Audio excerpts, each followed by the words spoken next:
Hi, Henry. I'm Sarah from The Alright, Upcoming. Such a pleasure to speak to you. How are you doing today? All you right? too. I'm right, yeah, you? Yeah, good. Thanks. Good. Maybe you could kick off with a brief introduction to this film, then, A Boy Called Christmas. What can people expect if they go and watch it? And tell us a little bit about your character. Um, so the film is the story of a young boy called Nicholas, who I play, and how he's asked by the king at the time to bring hope to the world. And he sets off on this adventure to find his father, in where he finds the magical village of Elfhelm. Um, and he basically finds what he's been looking for. And yeah, don't And, want to ruin too much. oh no, of course But not. yeah. And what was it that appealed to you about being involved with this film? I mean, had you read the book by Matt Haig, or was it the first time you read the story was when you read the script? And what was the draw for you? So when I got told about the first audition, I got sent over a couple of scenes for the script, and I read them. I really enjoyed the story. Just from there, it's funny that how much they've changed since then. I saw them sides the other day, but I think my sister had the book at the time, and I just thought, oh, it'll give me an advantage. I'll read the book while I've got these auditions coming up, and yeah, I just thought it was such an amazing story, and like it was weird how no one's thought of anything, like no author's thought of anything like that, like the origin of Father Christmas. That's a massive thing in everyone's life. But yeah. And, what an array of actors to be working on. I mean, Mm, everyone from Jim Broadbent to Kirsten Wiig, mm. Sally Hawkins, and of course, Stephen Merchant is kind of your little sidekick. So, was that intimidating? And what was it like working alongside all these sort of acting legends? Yeah, it's amazing. I've grown up like a massive Harry Potter fan, and to have Jim Broadbent, Maggie Smith, Toby Jones, all big Harry Potter stars that working alongside me is amazing. And then yeah, Kirsten Wiig, McKeel, um,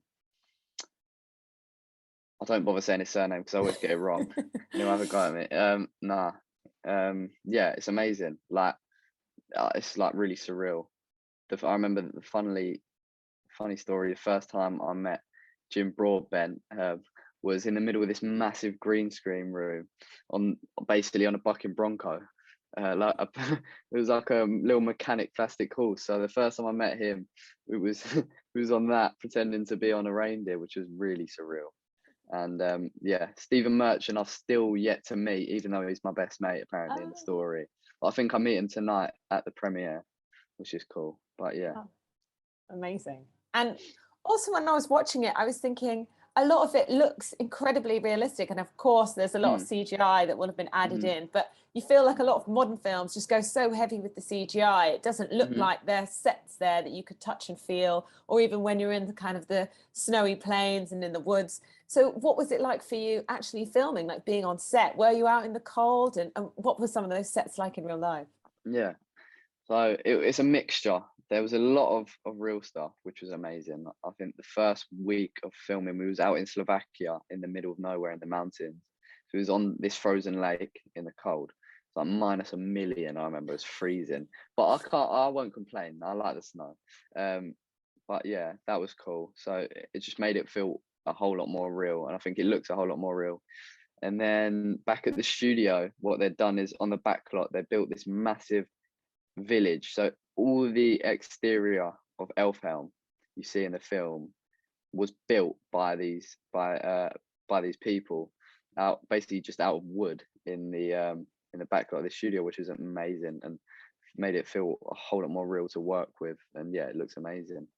I find it weird though that I remember it was the middle of summer, maybe June, and it was getting close to 30 degrees, but I was still got to pretend I'm freezing cold in a blizzard walking through the snow.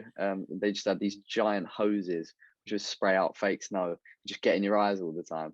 But yeah, it just looked amazing. The way they've done everything with the CGI as well is incredible. Yeah.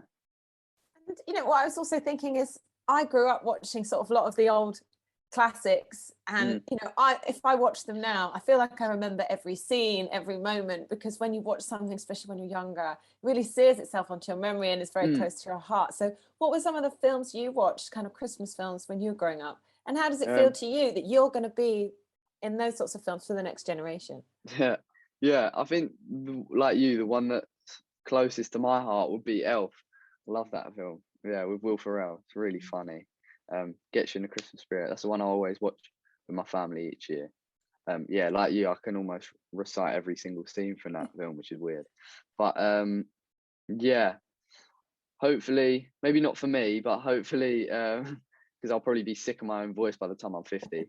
But hopefully that this film can do that and turn into one of them Christmas classics. That would just be amazing for everyone who worked on it, and yeah, hopefully it can be shown to like kids of the next generation and stuff for many years to come. Yeah. And do you think a film like this also kind of hits home even more, considering, you know, the pandemic we've all had to live through? Christmas last year basically got cancelled. People are Yeah, really, you know, wanting something yeah, hopeful and warm and fuzzy. And I feel like this is just the right moment for a film like this. yeah. So I feel like that is sort of the message we're trying to give with the film as well. It's like how it's set in the winter, like Christmas is in the winter. It's the coldest months of the year. It's quite dark times like we've had with COVID, but just to have something like Christmas, and I guess something like this film, to bring hope and to bring like to show that there's always light at the end of the tunnel, I guess, especially with what the whole world's been through in the last few years. Yeah, I think it'd be good to hopefully give people hope and give people something to enjoy and look forward to over the Christmas holiday. Do you think also what makes this film special is, you know, obviously it's based on a book, but it's not a remake, you know, it's not just going and redoing sort of like a story that we've seen before, Yeah, or, you know, live action with the Disney cartoons. It's obviously great, but this is something, you know, a lot of people might not know the story already. And it's quite yeah, nice to see that. It's quite refreshing. yeah. I think it's very original and the story's amazing. It's really clever how they've brought in so many elements of Christmas with the reindeers and the presents and everything, and how they've shown how that has started as this boy going on an adventure. I think, yeah, it's really clever and it's really original, and hopefully people will cling on to that story and yeah, show their kids it for many years to come. Yeah. I just noticed you've got a different accent than the one you have in your film. Was that Yeah, something that they told you, like, oh, you have to speak yeah, like this? Did you have to prepare for that? yeah. I did have a voice coach. So yeah, has to be a bit more RP than I am, because I'm from like northeast London. There's not many. It's not like the most well spoken area, but yeah, I remember that was always a problem, my accent. But yeah, it was a bit more well spoken in the film. Yeah. We got people like Maggie Smith to kind of, she's probably got the most Yeah, yeah, happy yeah. I accent out know. there or something. Yeah, yeah. So yeah, that was one of the things. The RP. Yeah. And how's this whole experience been for you, being in such a big film? And obviously you're going to have the premiere, it's going to be the red carpets, doing interviews like this. Like, how has that felt for you? Has it come quite Yeah. naturally? Has it all been a bit of a baptism of fire? It's been like everything. I don't know. It's just so different. Like there's so many different sides to it. Obviously, when I first auditioned and got the job, I remember I was just at a tube stop and we got a call to say that I'd been offered the role, which was it was amazing. Like I was ecstatic because I'd never really done anything. I remember I was in BBC Les Mis for about a millisecond, and other than that, yeah, it was amazing how I'd been so lucky to be given this role of working in a massive feature film with some massive names. So yeah, that was cool. And then obviously now, almost 2 years, well, over about 2.5 years down the line, doing all this publicity now, and showing the film which we made so long ago is quite cool. And all this, yeah, red carpet, which is tonight, loads of interviews. Yeah, it's good. And for me, I get to miss a lot of school, so I'm happy. And what about for your, you know, your friends and your family to be able to see it and see you in it, see it on the big screen? What's that kind of mean to you, that moment?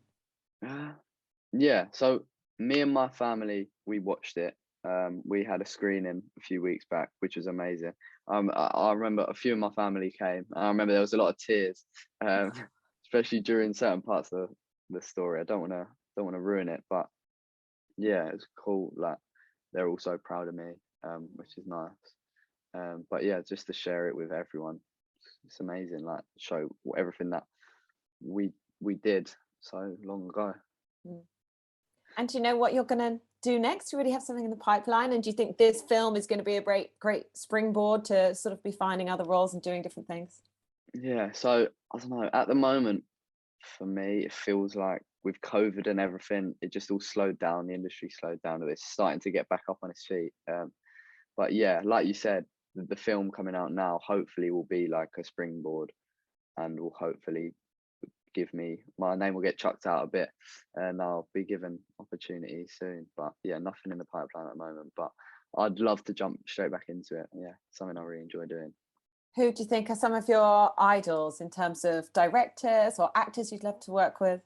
Um, I think something that's always been what on my mind is James Bond, so like Daniel Craig and stuff. I think, oh, especially after doing the film, there was quite a bit of stunt work. Nothing to the scale of James Bond, obviously. There was quite a bit of wire work and stuff, but yeah, that was cool. And seeing all like the car chasing and stuff, I think like that would be something I'd be interested in. That would be amazing.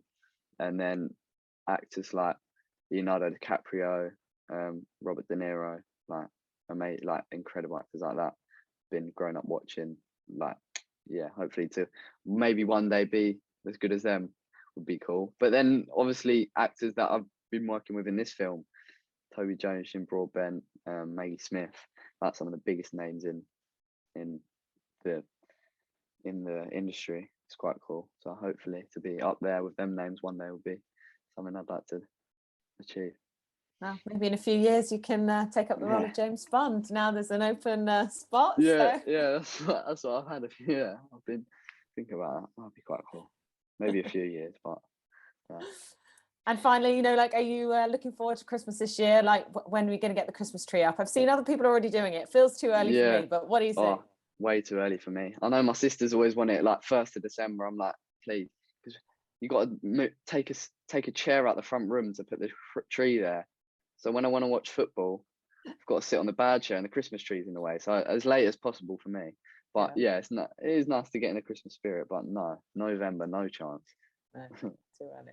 All right. Yeah. Well, thank you so much for speaking with me and sharing all that. And enjoy the premiere tonight. Hope it's Thank going you. to be fun and glamorous. And enjoy Christmas as well. Thanks so Thank much, you. Henry.